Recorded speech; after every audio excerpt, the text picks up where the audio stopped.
The Mac Pro is basically the equivalent of lighting your money on fire and then cheating on the remains. Do you really expect us to be spending $50K plus for an overpriced calculator? Mac computer. We think of Apple today as an overpriced pile of shit with less and less features every time, then make a new phone and they add $100 more to the price. Yeah, look, Apple often gets dragged through the mud for overpricing their products, and I think a lot of the time, it's fair. In the case of Mac Pro, spec for spec, its base model is an abysmal value at $6,000. Now, many staunch Apple fans will defend the high admission price of Apple's Pro product lineup, stating that, oh, well, they're workstation grade, they're for professionals. But that's bupkis, certainly when compared to other workstation PC competition, but even from within Apple's own lineup. Now, take, for example, the base model iMac Pro that also has an 8-core Xeon chip. One that performs better, by the way. A significantly more performant GPU, 4 times the amount of storage, a gorgeous 5K display which costs $1,300 by itself, and the iMac Pro still manages to underprice Mac Pro by $1,000, often more as it goes on sale frequently.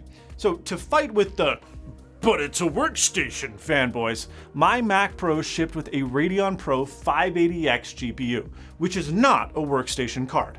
It only has 8 gigs of GDDR5 memory. It has a near identical board layout as the consumer RX 580 with the same die and an equal number of CUs. So what makes the Mac Pro's base 580X GPU Pro over the consumer RX 580?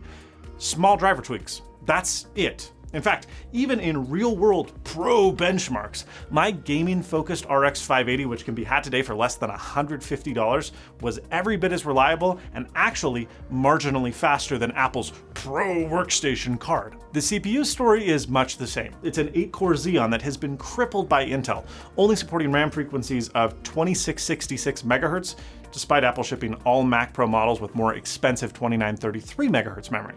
Why? Well, because the rest of the Cascade Lake Xeon chips support that, but not the 8-core. Now, Intel does this because they justify its high price thanks to the AVX 512 instruction set support, which many pros don't even think is important and allegedly brings this feeble 8-core chip to its knees when enabled. It's clear most of the $6,000 Mac Pro is going to not those components. It's going to the case and custom parts tooling and the 1280 watt power supply, the massive motherboard with a bunch of bells and whistles like 8 PCIe slots, a PLX for PCIe lane switching, a removable I/O card, pass-through DisplayPort over Thunderbolt for graphics cards, and Apple's T2 chip, which despite everyone saying is the worst thing ever, actually does have good uses like H.264 and H.265 hardware acceleration, something that is notably absent from Intel's Xeon lineup. Oh, and then I'm sure a lot of it goes to marketing. So look, the $6,000 Mac Pro is bad. Make no mistake, end of story. But what about a better equipped $11,000 Mac Pro? And how would it compare to a workstation PC of similar price point? I wanted to find out, but I also didn't have the budget to shell out an extra $11,200 for a new Mac Pro. So screw that, I'm gonna upgrade my own. But wait a minute, that's also expensive. So what should I do? Oh, wait, I've got it, a brand deal. Private internet access is no stranger to those of us in the tech community. Now, whether you have a fancy Mac Pro or you're rocking an ancient mod book that probably runs on gasoline, you need to stay protected online. And it's no surprise why over 30 million people have tried PIA. Now look, I know you've probably seen a million VPN ads on YouTube, but I try to only do ads about products that I actually like, and PIA was an easy yes because I have been using and paying for private internet access for a long time. On one hand, I know it keeps me protected when browsing on unknown networks. And on the other hand, it's a really great tool for IP cloaking. So you can convince companies that you are where you aren't. Want to stream that one TV show that's no longer on Netflix in your country? Well, PIA has got your back thanks to thousands of servers in 49 countries. With dedicated apps for all platforms, a kill switch button immediately disconnecting you if your connection to PIA drops, and no logging ever, it's no surprise why PIA is so popular, and you really ought to give them a try today. go through my link to support my channel and get a 77% discount, and you're sure to love it, or you can get your money back with a 30-day guarantee. Thanks to PIA for sponsoring this video. Okay, now I've got enough money to buy the 12-core chip that Apple uses in its machines, the Intel Xeon W3235. Now, Intel recommends that it be sold to consumers for a $1,400 price, but you can find it online for, $1,400 or more. Okay, so no bargains there, but at least I end up with an 8-core Xeon chips that I can sell to some poor sucker for $600 or so.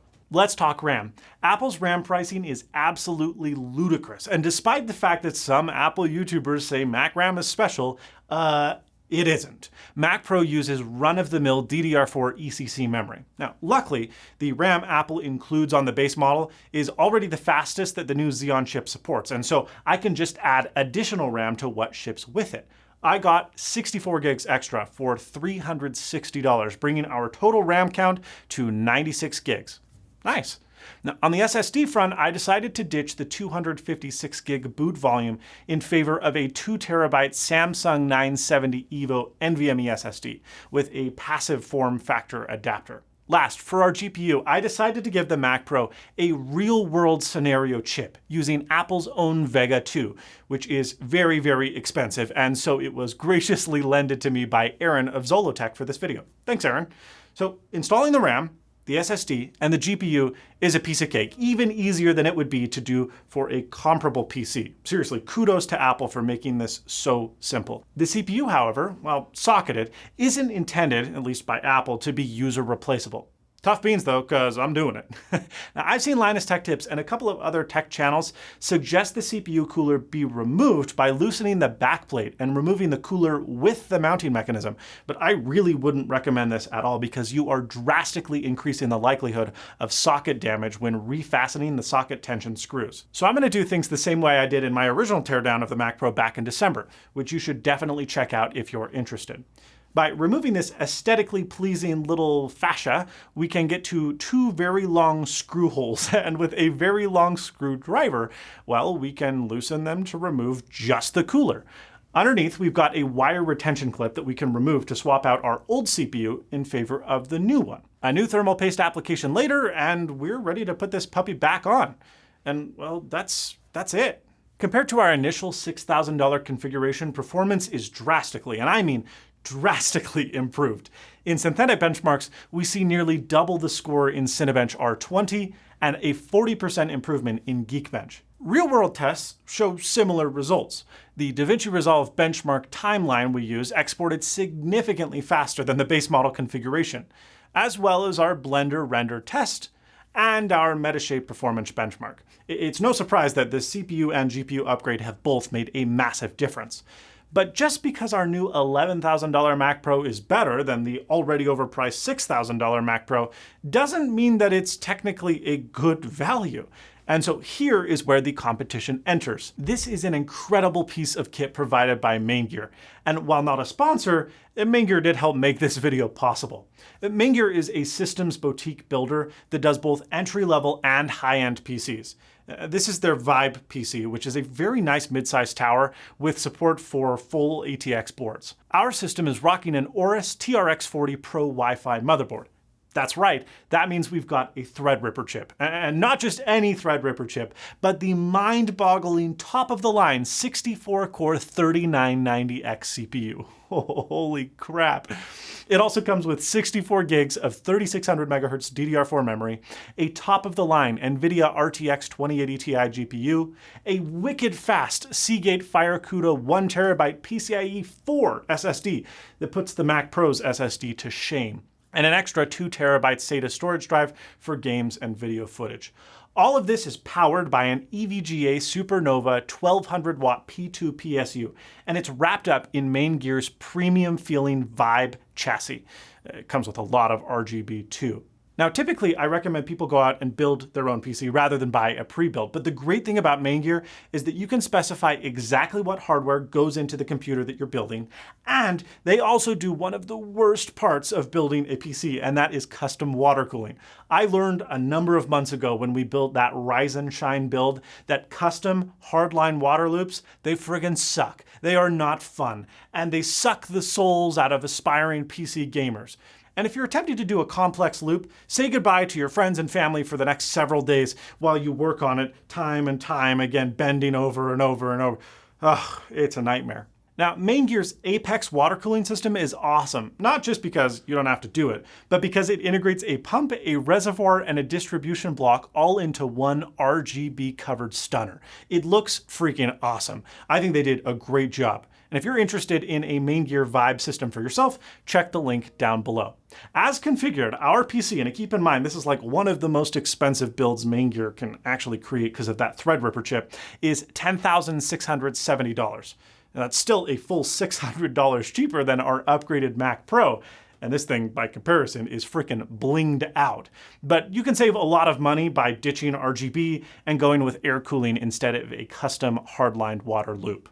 Now, running Windows 10 Pro, this machine is out for blood. And when we run Cinebench R20, it is hilarious to see nearly 4 times the score.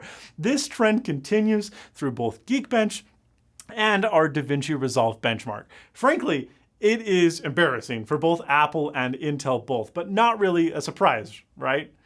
I mean, did you really expect a different outcome?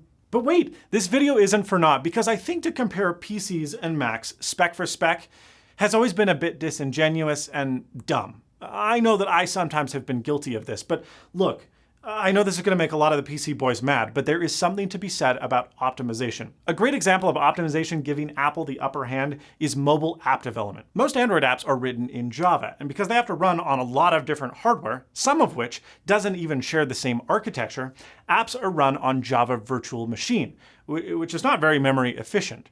iOS apps, on the other hand, are compiled to native code and executed on the hardware itself, making RAM usage much lower and management much better from app to app. It's the reason Apple's flagship iPhone still runs so great with just 4 gigs of memory, and many newer Android phones are shipping with as much as 16 gigs of memory. Okay, back to the topic at hand. Macs also have a fair bit of optimization, with all apps running to take advantage of 64-bit hardware, and on an OS that has the security and stability of Unix, but the flexibility and consumer focus of a more popular OS like Windows.